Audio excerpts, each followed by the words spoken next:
માંગરોળના રહીશ ગામે તાલુકા કક્ષાનો ગણિત વિજ્ઞાન મેળો યોજાતા 70 જેટલી કૃતિઓ બાળકોએ રજૂ કરી હતી। માંગરોળ તાલુકાના કક્ષાનો વિજ્ઞાન ગણિત પર્યાવરણ પ્રદર્શન મેળો 2024 નું ભવ્ય આયોજન રહીશ ગામની પ્રાથમિક શાળામાં કરવામાં આવ્યું હતું। પ્રથમ ઉપસ્થિત ધારાસભ્ય ભગવાનજીભાઈ કરગઠિયા, મામલતદાર રાજેશભાઈ પરમાર સહિત અધિકારી આગેવાનોના હસ્તે દીપ કરી આ પ્રદર્શન ખુલ્લું મૂકવામાં આવ્યું હતું। આ મેળા દરમિયાન 140 વિદ્યાર્થીઓએ ભાગ લઈ 5 વિભાગની અંદર 70 જેટલી અલગ અલગ કૃતિઓ રજૂ કરી હતી।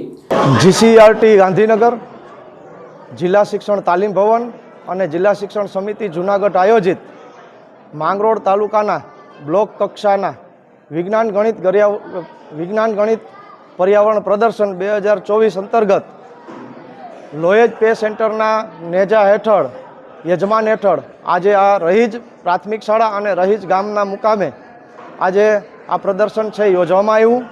આજના આ પ્રદર્શનમાં માનનીય ધારાસભ્યશ્રી અને તાલુકાના આગેવાનશ્રીઓ અને તમામ અધિકારીગણ છે ઉપસ્થિત રહ્યા।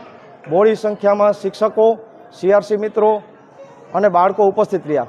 આજના દિવસે કુલ 5 વિભાગની અંદર 70 જેટલી કૃતિઓનું પ્રદર્શન કરવામાં આવ્યું। દરેક કૃતિની અંદર 14, દરેક વિભાગમાં 14 કૃતિઓ, એમ 5 વિભાગની કુલ 70 કૃતિઓનું પ્રદર્શન આજે યોજવામાં આવ્યું। આ સાથે 140 બાળકોએ ભાગ લીધો છે અને તેના માર્ગદર્શક તરીકે 70 જેટલા શિક્ષકોએ ભાગ લીધો છે। આ સાથે બહોળી સંખ્યામાં શિક્ષકો પોતાના બાળકોને લઈ અને મુલાકાતી તરીકે અહીં પધાર્યા છે અને લગભગ 500 થી 700 જેટલા બાળકોએ આ નિહાળવાનો લાભ પણ લીધો છે। આ ઉપરાંત આગેવાનો, તમામ ગ્રામજનોએ પણ આ પ્રદર્શન નિહાળવા માટે સારી એવી તત્પરતા બતાવી છે। આ સાથે માંગરોળ તાલુકાના બીઆરસી કોઓર્ડિનેટર શ્રી તરીકે અને માંગરોળ તાલુકાના ટીપીઓ શ્રી કાનભાઈ નંદાણીયા તરફથી માંગરોળ શિક્ષણ વિભાગ તરફથી હું ઉપસ્થિત સૌનો આભાર માનું છું। અસ્તુ, જય હિન્દ, જય ભારત। આ અવસરે આસપાસના ગામોની અલગ અલગ શાળાઓના શિક્ષકો અને બહોળી સંખ્યામાં વિદ્યાર્થીઓએ આ મેળાનો લાભ લીધો હતો। આ ગણિત વિજ્ઞાન મેળામાં બાળકો દ્વારા મોરબી હોનારતમાં બ્રિજ તૂટ્યો હતો તે ધ્યાને લઈ આધુનિક યુગમાં ઓવરબ્રિજ બનાવવામાં આવ્યો હતો। જો હોનારત આવે તો લોકોને થતી નુકસાનીથી બચી શકે અને આ પ્રદર્શનમાં મોડલ બ્રિજની ધારાસભ્ય દ્વારા ખાસ નોંધ લઈ આ બ્રિજને વિધાનસભામાં રજૂ કરવાની પણ જાહેરાત કરી હતી। હેલો, મેમેશ હરેશભાઈ છે। હું ધોરણ 8માં અભ્યાસ કરું છું। મારી શાળાનું નામ શ્રી સૈયદ પ્રાથમિક શાળા છે। આ અમે સ્માર્ટ બ્રિજ બનાવ્યો છે। મોરબીમાં 30 ઓક્ટોબર 2022ના રોજ હાદસો થયો ને તેને અનુલક્ષીને અમે આ બ્રિજ બનાવ્યો છે।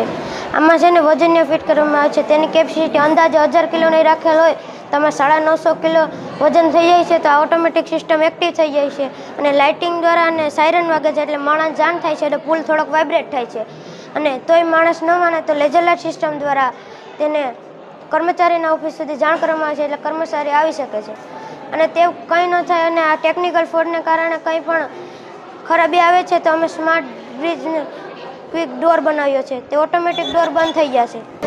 આજ રોજ ગુજરાત સરકાર દ્વારા માંગરોળ તાલુકાના રહીજ મુકામે વિજ્ઞાન મેળાનું આયોજન થયેલું, જેમાં 87 કૃતિઓએ વિદ્યાર્થીઓએ ભાગ લીધો છે અને આ મેળામાં વિજ્ઞાન અને પર્યાવરણ બાબતનું વિદ્યાર્થીએ ખૂબ જ સારું એવું પ્રદર્શન કરેલું અને તાલુકાભરમાંથી તમામ આગેવાનો આ વિજ્ઞાન મેળો જોવા માટે આવેલા અને વિદ્યાર્થીને પ્રોત્સાહન મળે એ માટે ખૂબ જ શિક્ષક ભાઈ બહેનોએ અને સ્ટાફે ખૂબ પ્રયાસો કરેલા છે અને વિદ્યાર્થીને સફળતા મળે।